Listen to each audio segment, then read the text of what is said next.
Pawan Kalyan versus Kattappa Sathyaraj.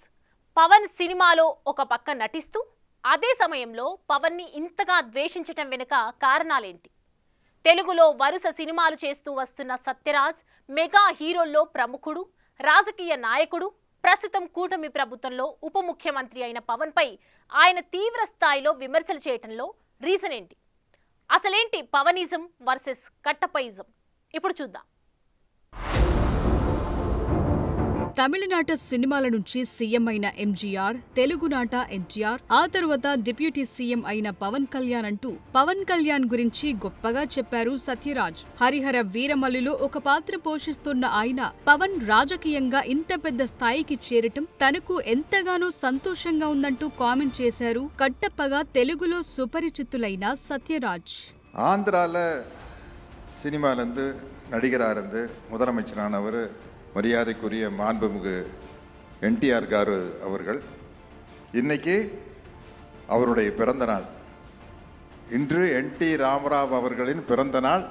அந்த பிறந்த நாள் அன்று ஆந்திராவின் deputy CM power star Pavan கல்யாணுடைய ஒரு நிகழ்ச்சி, ஒரு விழா நடக்கிறது எனக்கு ரொம்ப மகிழ்ச்சியாக இருக்குது, ரொம்ப பெருமையாக இருக்குது.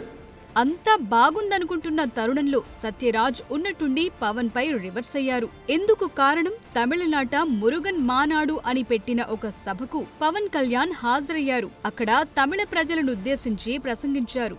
ఏథెన్స్ కంటే పురాతనమైన నగరం అయిన మదురైలో ఇన్ని లక్షల మంది జనం మధ్య తమిళ్లో నేను గౌరవించే నా తమిళనాడులో, నేను పెరిగిన తమిళనాడులో, నేను ఇష్టపడే తమిళ సంస్కృతి, నాకు సంస్కృతి బీజాలు పోసిన తమిళనాడు, తమిళ భాష, వీటన్నిటిలో నేను ఒకరోజు ఇక్కడికి వచ్చి ఎంతమంది గురువుల మధ్య, ఇంత పెద్ద మా హిందూ మున్నని పెద్దల మధ్య, ఇన్ని లక్షల మంది ప్రజల మధ్య నేను ఇలాంటి రోజు ఒకటి వస్తుందని నేను ఎప్పుడు ఊహించలేదు. మురుగన్ మానాడు ఇదొక ఆధ్యాత్మిక సభ. దీన్నందరూ పాజిటివ్ గా తీసుకుంటారనుకుంటే పవన్ తో కలిసి ఇటీవలే ఒక సినిమాలో నటించిన సత్యరాజ్ సడన్ గా ఈ వ్యవహారంలోకి ఎంట్రీ ఇచ్చి సంచలన కామెంట్ చేశారు. బీసీకే అనే పార్టీ ఆధ్వర్యంలో నిర్వహించిన సభలో మాట్లాడుతూ మతం పేరుతో ఓట్లు దండుకోవాలని చూస్తే ఇక్కడ కుదరదన్నారు. పెరియార్ సిద్ధాంతాలు నమ్మే మమ్మల్ని ఎవరూ మోసం చేయలేరని అన్నారు. మీరు పాల్గొన్న సభతో మమ్మల్ని మోసం చేశారనుకుంటే అది తెలివి తక్కువ తనమే అవుతుందని, తమిళ ప్రజలు ఎంతో తెలివైన వారని, మీ ఆటలు ఇక్కడ సాగవంటూ పవన్ కళ్యాణ్ ని ఉద్దేశించి అన్నారు సత్యరాజ్. దేవుడి పేరిట తమిళనాడులో రాజకీయాలు చేస్తే చూస్తూ ఊరుకోమని హెచ్చరించారు. దీంతో ఒక్కసారిగా సత్యరాజ్ వైపు అందరి దృష్టి మళ్లింది. హిందూ కల్చర్ ని తిట్టిటేరంగ, హిందూ గాడ్స్ ని అబ్యూస్ பண்ணிட்டேங்க. That is secularism for them. They don't have the guts to point out any other religion except Hindu dharma. இந்த நாத்திகர் கூட்டத்துக்கு, செக்குலரிஸ்ட் கூட்டத்துக்கு அரசமைப்பு சட்டம் கொடுத்த one great weapon is there. அது என்ன? ஃப்ரீடம் ஆஃப் ஸ்பீச், பேச்சு சுதந்திரம், இஷ்டத்துக்கு பேசுறது.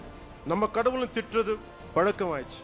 அவர்கள் கடவுளை திட்டினாலும் நம்ம எல்லாரும் கோவப்படக்கூடாது, கவலைப்படக்கூடாது. ஏன்னா அது பேச்சு சுதந்திரம். அவர் திட்டிட்டே இருப்பாங்க, நம்ம மட்டும் நிம்மதியாக இருக்கணும். ஏன்னா நீங்கள் ஹிந்துக்கள்.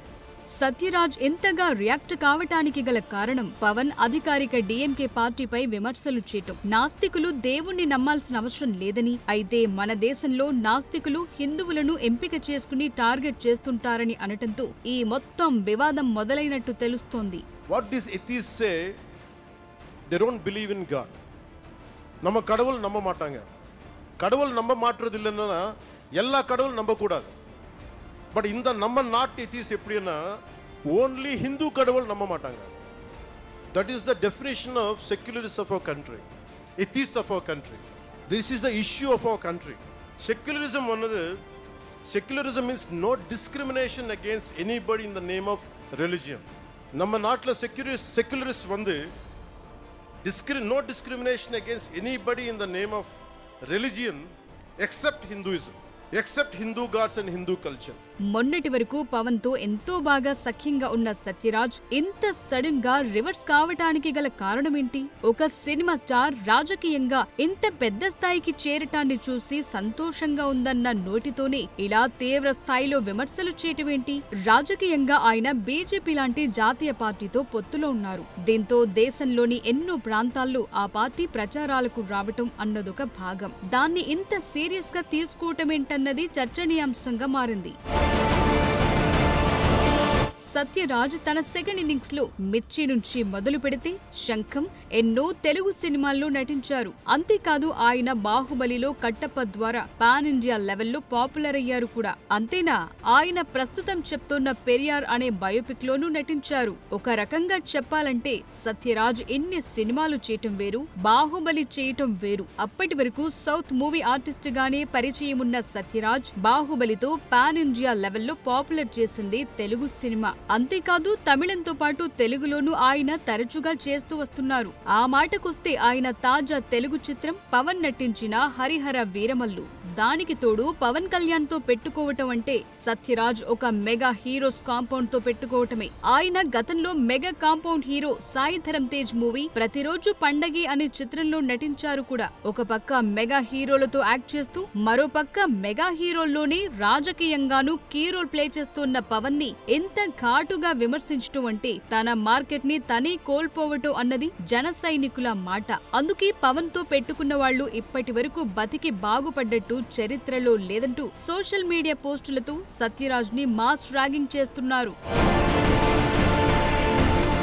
ఒక రకంగా చెప్పాలంటే సత్యరాజ్ చేసింది సాహసమే అంటున్నారు కొందరు. ఎందుకంటే చిరంజీవి దగ్గర నుంచి పవన్, రామ్ చరణ్, సాయి ధరమ్ తేజ్, వైష్ణవ్ తేజ్ వంటి మెగా హీరోల సినిమాలు ఏటా ఏదో ఒకటి రిలీజ్ అవుతూనే ఉంటాయి. వీటి మార్కెట్ విలువ కొన్ని వందల కోట్ల రూపాయల మేర ఉంటుంది. అలాంటి మార్కెట్ గల హీరోలతో సినిమాలు ఓ పక్క చేస్తూనే సత్యరాజ్ ఇలాంటి కామెంట్లు చేయటం వెనుక గల కారణమేంటన్నదొక చర్చ.